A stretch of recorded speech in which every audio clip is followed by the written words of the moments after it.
আসসালামু আলাইকুম। এম স্কুলের পক্ষ থেকে সবাইকে জানাই স্বাগতম। আশা করি তোমরা সকলেই ভালো আছো। আজ আমি টেনসর অ্যানালাইসিস আলোচনা করব। দেখো এখানে লিখে রাখছি চ্যাপ্টার 2 এর উদাহরণ 27।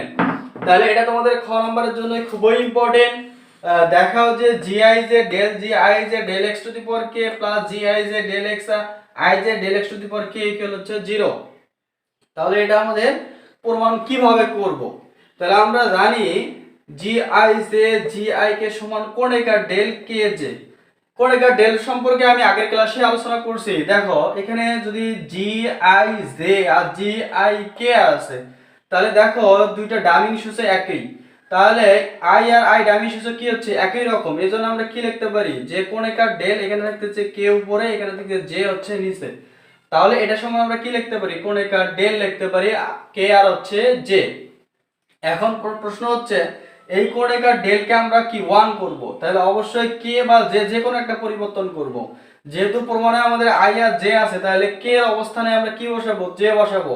তাহলে k এর পর ডামি সূচক যদি k এর পরিবর্তে আমরা j বসাই, তাহলে এখানে কি হচ্ছে? j হচ্ছে। তাহলে কোণিকার ডেল j আর j যদি সমান হয়, তাহলে অবশ্যই আমরা কি লিখতে পারি? 1 লিখতে পারি। তাহলে gi j সমান আমরা 1 লিখছি।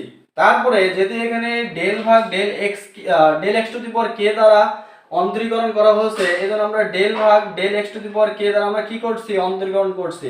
তাহলে এটাকে আমরা u ধরছি, এটাকে আমরা v ধরছি। তাহলে u ইনটু v সূত্র কি হবে? তাহলে আমরা ফার্স্ট আনসার এখানে স্থির রাখছি। এখন ডেরিভেটিভ অফ সেকেন্ড আনসার করলে কি হচ্ছে? আমাদের ডেল g i যে ভাগ হচ্ছে del x to the power k। এবার আমরা কি করছি? সেকেন্ড আনসারকে স্থির রাখছি। তাহলে gi যে আমাদের ঠিক থাকতেছে।